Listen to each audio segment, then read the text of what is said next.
युवा हुए तो इनको ये सब देखने का मौका मिला।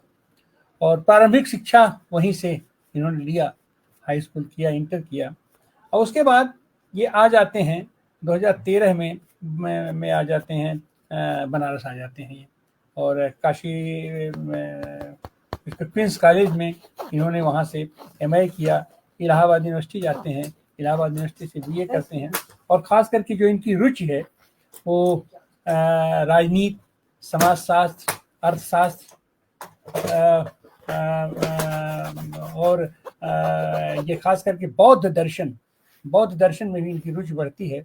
और इस तरीके से उसके साथ साथ भाषाओं में भी, पाली भाषा हुई, पारसी भाषा हुई, इन सारी भाषाओं का भी ये अध्ययन करते हैं। और पुरातत्व से इनकी विशेष रुचि उसमें भी रही इनकी।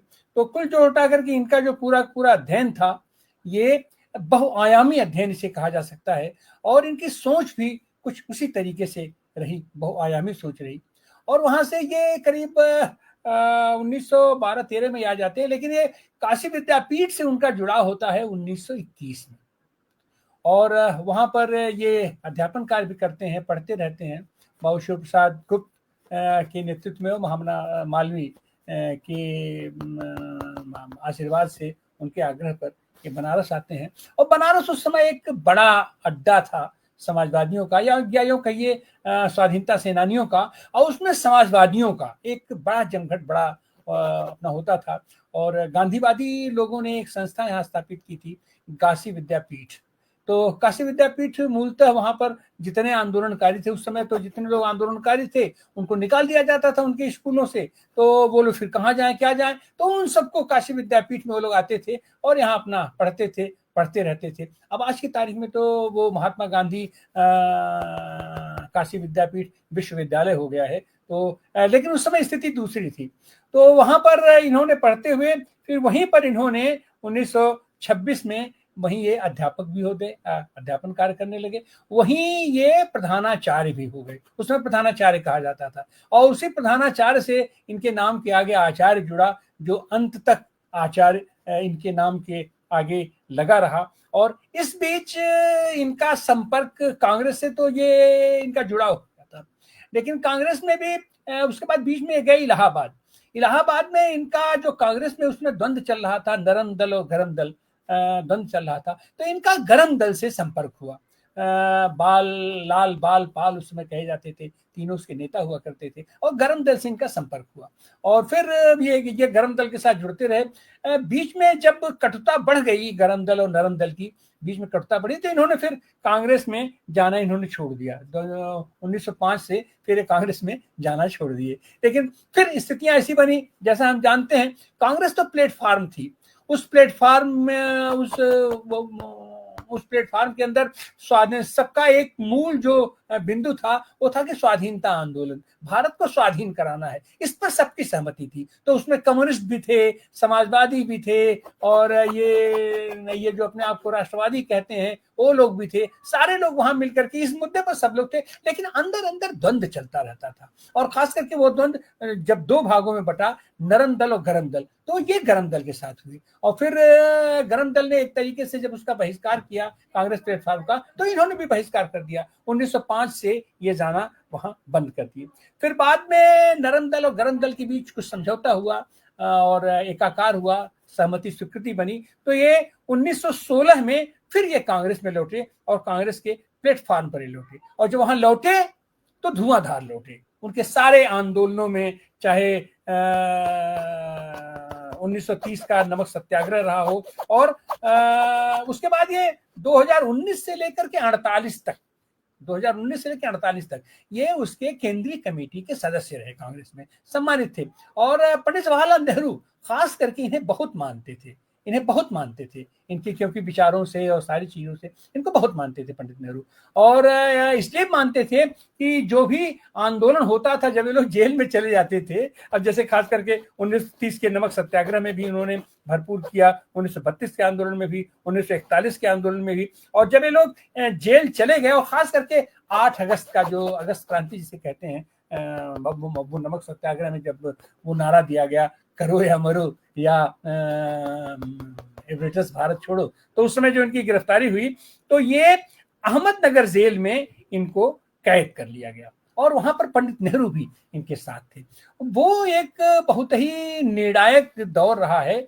पंडित नेहरू, कहा जाता है कि पंडित नेहरू उस समय डिस्कवरी ऑफ इंडिया, भारत एक खोज की रचना कर रहे थे अपना पंडित नेहरू।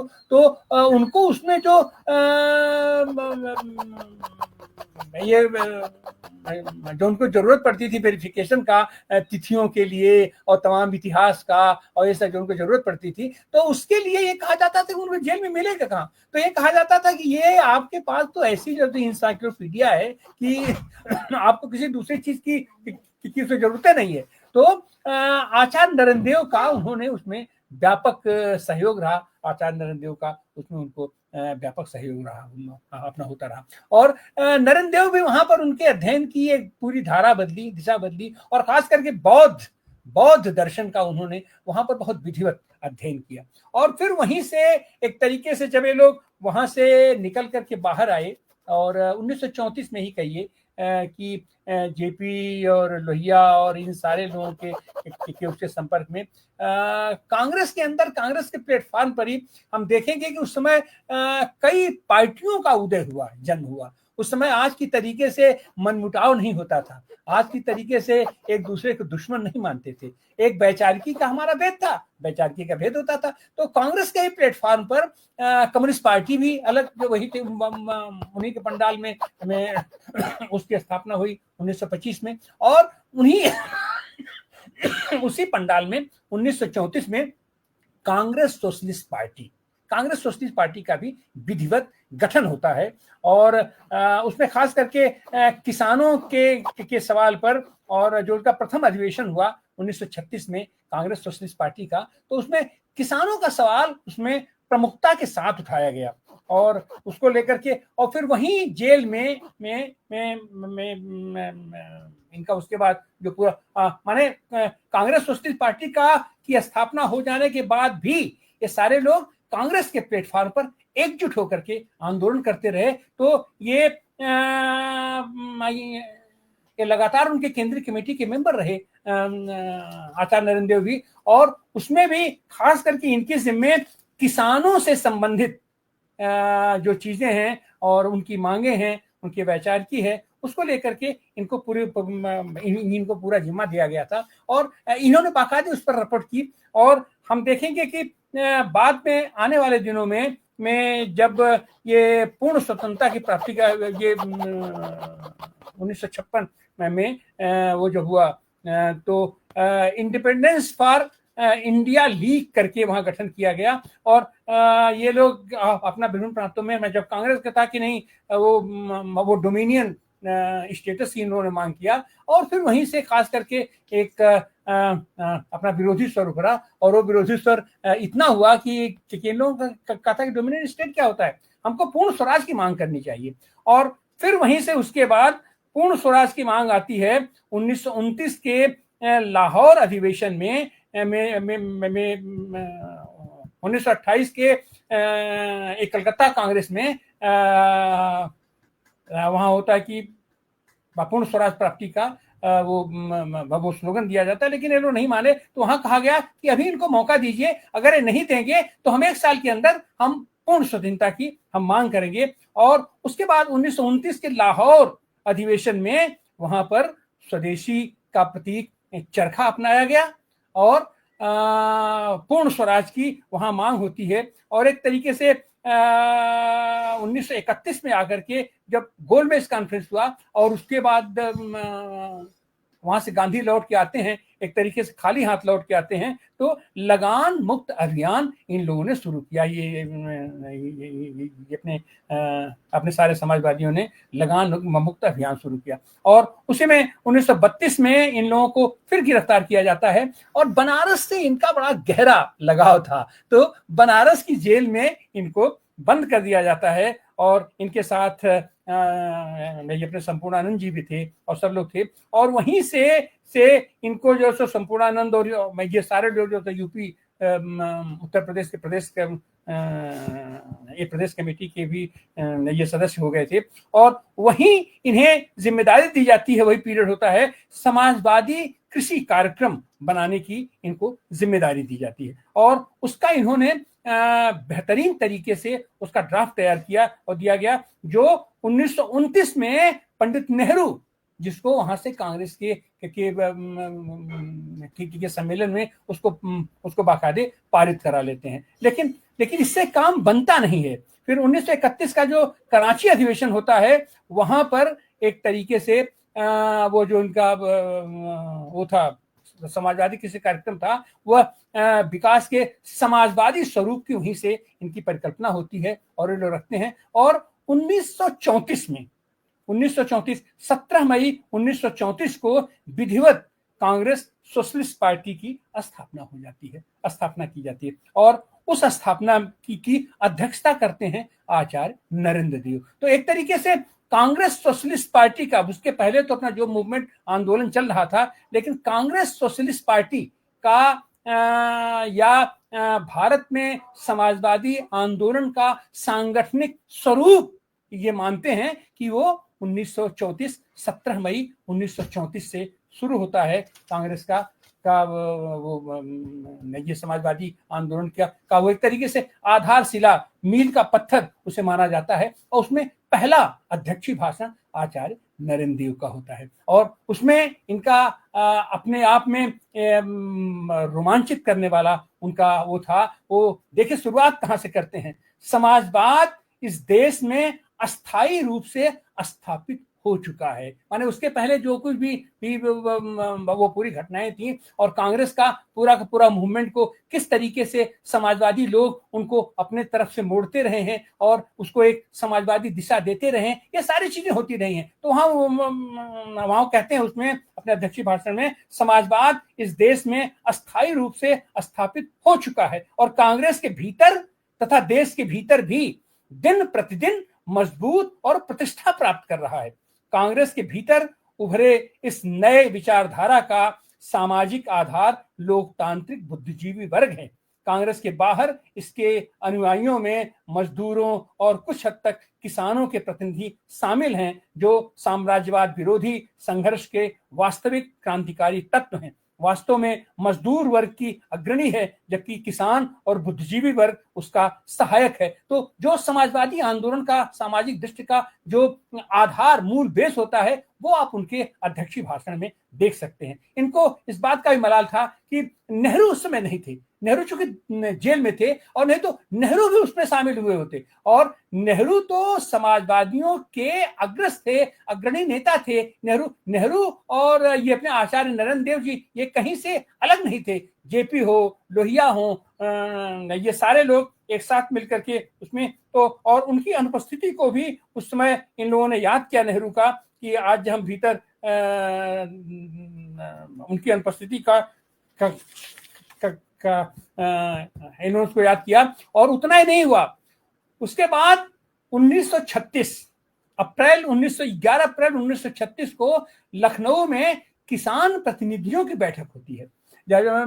इनका यह मानना था कि अब जैसे नेहरू थे, नेहरू का जो उनका समाजवादी दृष्टिकोण था, उनके ऊपर यूरोपीय देशों का प्रभाव था, पाश्चात्य प्रभाव उनके पास था। तो उनका जो दर्शन था समाजवाद की और ये साम्राज्यवाद की जो उनकी समझ थी, वो कहीं न कहीं से वहां से आती थी। लेकिन ये नरेंद्र हुए और यहाँ के जो लोग थे, इनका एक तरीके से बेसिस था, ये यहाँ की मिट्टी में जो उपज रहा है, वो उनका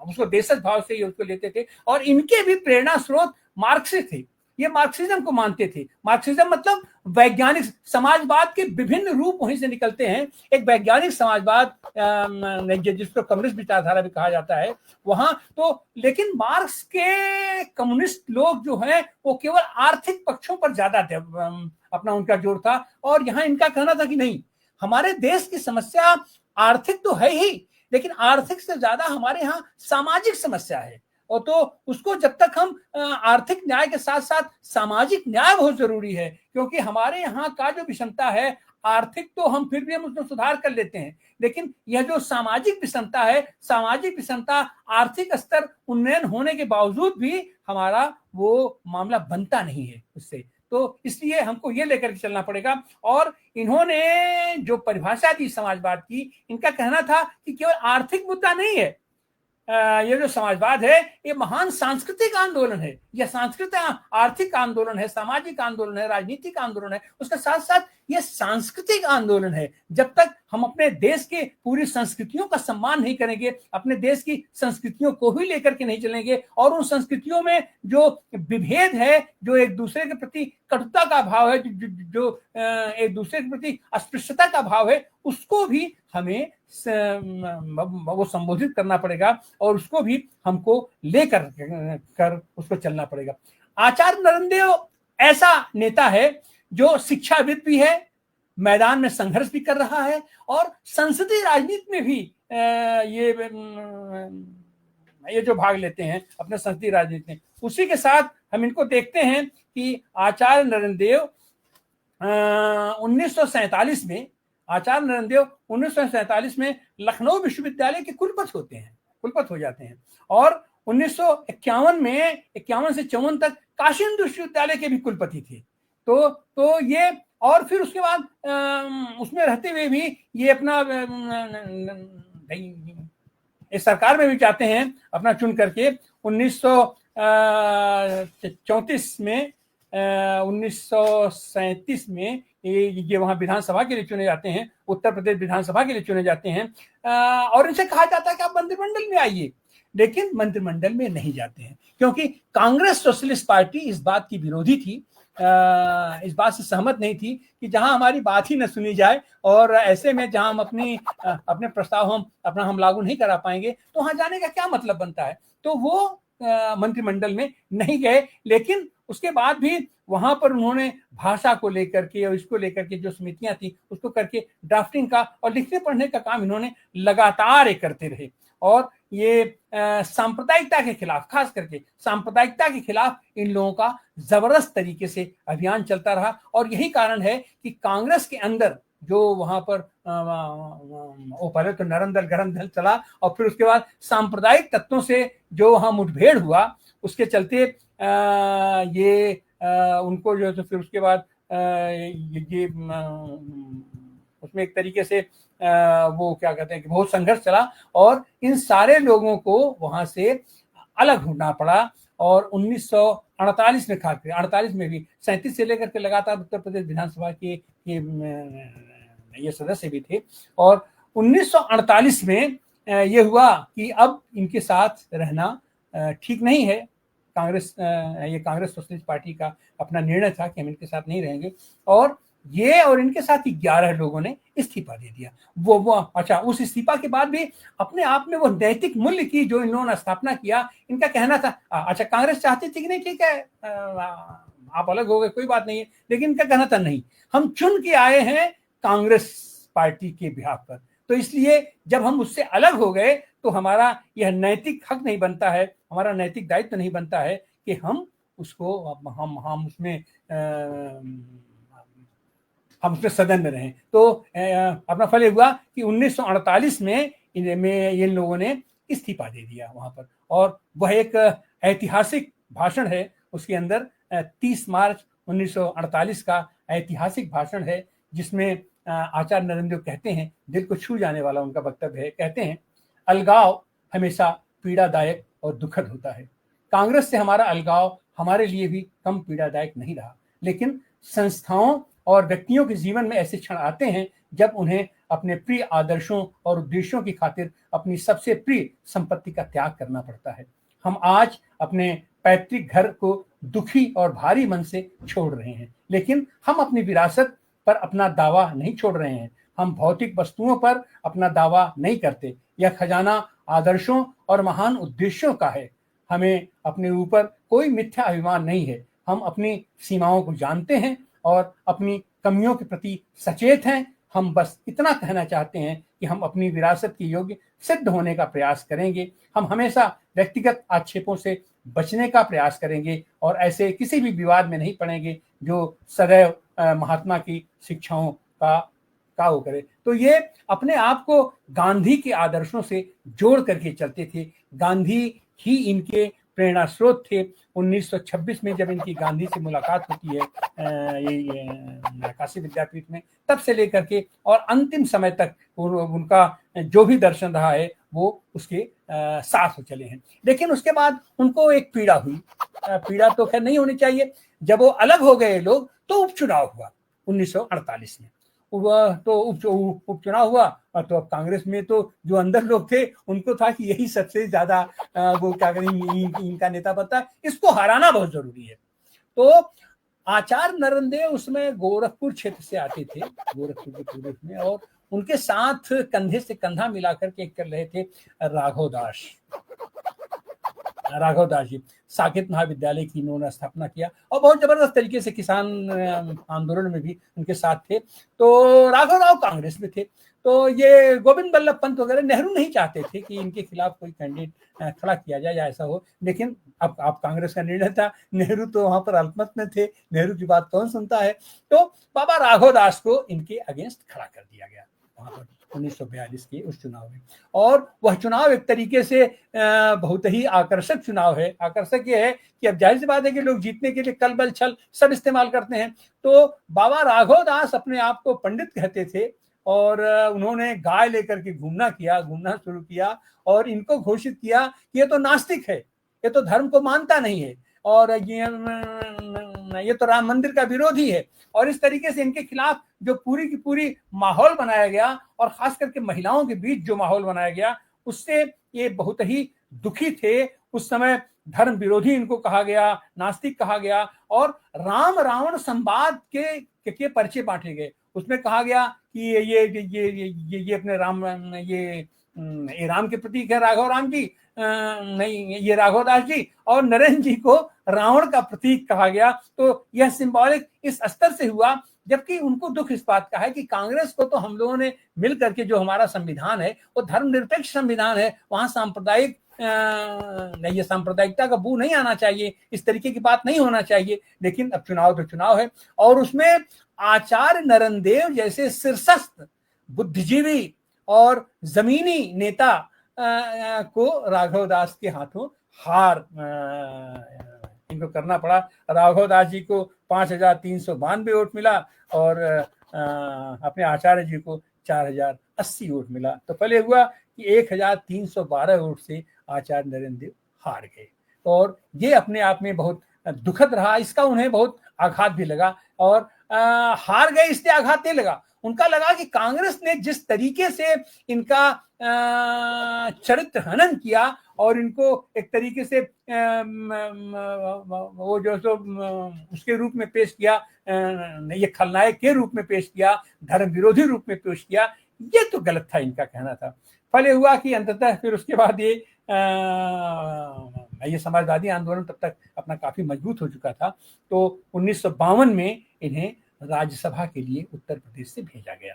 उत्तर प्रदेश से इन्हें विधिवत अपना चुन करके राज्यसभा में गए। तो अपनी जिम्मेदारी, और उसके बाद 2 साल बाद 1954 में विधिवत इन्हें राज्यसभा के लिए फिर निर्वाचित किया गया, 6 साल के लिए निर्वाचित किया गया। तो और वहां पर भी ये अपने उस दर्शन से, अपने उस समाजवादी दर्शन से, और खास करके सीना ठोक के कहते थे कि मार्क्सवाद ही वह दर्शन है जो सही माने में वैज्ञानिक दृष्टि पर, एक वैज्ञानिक कसौटी पर खड़ा है और उस पर कसा जाना चाहिए। लेकिन मार्क्सवाद को के जो अलंबरदार कम्युनिस्ट लोग बनते थे उससे इनका मतभेद था, उस पर उनकी तीखी आलोचना भी करते थे। उस आलोचना का केवल एक मकसद होता था कि तुमको जमीन की हकीकत नहीं मालूम है, तुम हमारे यहाँ आर्थिक विषमता से ज्यादा सामाजिक विषमता है, इसको कैसे दूर करोगे, इसको भी आप लोगों को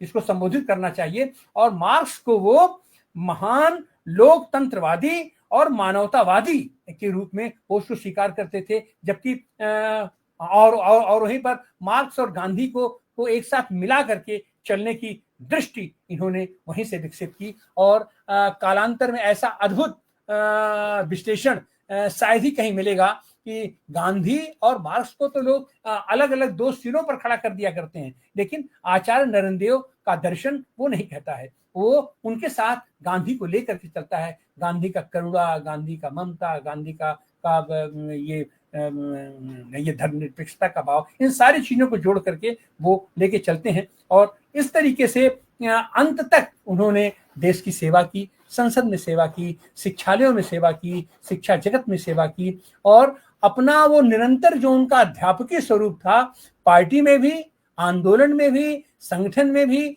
जेल में भी, हर जगह उनकी उपयोगिता, उनकी उनकी प्रासंगिकता हमेशा बनी रही। और 19 फरवरी 1956 को तमिलनाडु के ईरोड पेनलूर जगह में उनका देहावसान हुआ। लेकिन वह जो समाजवाद का देदीप्यमान तारा था, उसने अपना दर्शन यहाँ पर छोड़ के गया। जबकि अभी फिलहाल तो समाजवाद के तमाम तरह तरह के समाजवादी लोग अपनी पार्टियां बना करके और अपना तरह तरह से अपना अलग अलग बने हुए हैं। और ये हमारा यह प्रयास है कि हम अपने 90 साल की इस यात्रा में, और खास करके जो पुणे में हम अपना आयोजन करने जा रहे हैं, हमारा वो है कि देश के पैमाने पर आज की तारीख में समाजवाद मजबूत धारा है, समाजवादी कार्यकर्ता संघर्षशील कार्यकर्ता हैं। तो लेकिन हम टुकड़ों टुकड़ों में बंटे हुए हैं। हर प्रदेश में समाजवादी या तो सरकार में है या उसके विपक्ष में है, मतलब मजबूत स्थिति में है। अगर ये राष्ट्रीय स्तर पर एक साथ आ जाएं, एकजुट हो जाएं, तो मजबूत विकल्प और अस्थायी विकल्प और सैद्धांतिक विकल्प और हर दृष्टि से आम आदमी के हितों में निर्णय लेने वाली हम सरकार भी बना सकते हैं, और हमारा आंदोलन और मजबूत होगा। लेकिन दुखद ये हो जाता है कि हमारे समाजवादी खेमे से ही कुछ साथी छिटक करके इस सांप्रदायिक शक्तियों का भी पोषण करते हैं, अपने क्षुद्र स्वार्थों के तहत उनके पोषण में लगे हुए हैं। आज भी कुछ लोग लगे हुए हैं जो हमारे बड़े क्रांतिकारी नेता थे, जो हमारे आदर्श हुआ करते थे एक जमाने में, उनमें भी पता नहीं कहां से क्या विचरण हुआ कि वह भी अपना जाकर के उनके पोषण का काम किए, जो कि आज की तारीख तक कमोबेश चल रहा है कुछ जगह से। हम तो ये मानते हैं कि आज की तारीख में यह जो सांप्रदायिक और फासिस्ट और कारपोरेट सरकार है, इसको कहीं ना कहीं से खाद और खुराक देने का काम हमारे ही कुछ भटके हुए समाजवादी साथी कर रहे हैं। हमारी कोशिश है, ये 19-20-21 वाला जो हमारा कार्यक्रम है वहां का, हमारी कोशिश है कि देश भर से और दुनिया की निगाहें टिकी हुई है भारत पर। भारत ऐसा पहला देश है क्योंकि वैज्ञानिक समाजवाद कांग्रेस पार्टी भी चुनाव के माध्यम से, बैलेट पेपर से आकर के यहाँ सरकार बनाती है। तो हमारी जनता अपना प्रबुद्ध जनता है, समाजवादी दर्शन से रची बसी जनता है। ये समाजवाद इसकी पहली पसंद है, लेकिन हमें एकजुटता अपनी व्यक्त करनी पड़ेगी, हमें अपना आंदोलन मजबूत करना पड़ेगा, और उसी आंदोलन को मजबूत करने का ये हमारा प्रयास है। 19-20-21 सितंबर 2025, जिसमें पूरा जमघट लगेगा पुणे में, और वहां से निश्चित रूप से एक धारा निकल करके आएगी जो इस देश को समृद्ध करेगी, जो इस देश को समता मूलक समाज की स्थापना कर हम एक मजबूत वैकल्पिक सत्ता और सरकार देने की कोशिश करेंगे। बहुत बहुत धन्यवाद। आप सब लोगों को बहुत बहुत शुभकामना, बहुत बहुत बधाई, और हम उम्मीद करते हैं कि आप सारे लोग उस पुणे के महा समाजवादी समागम में आप अपना योगदान देंगे, अपना भाग लेंगे।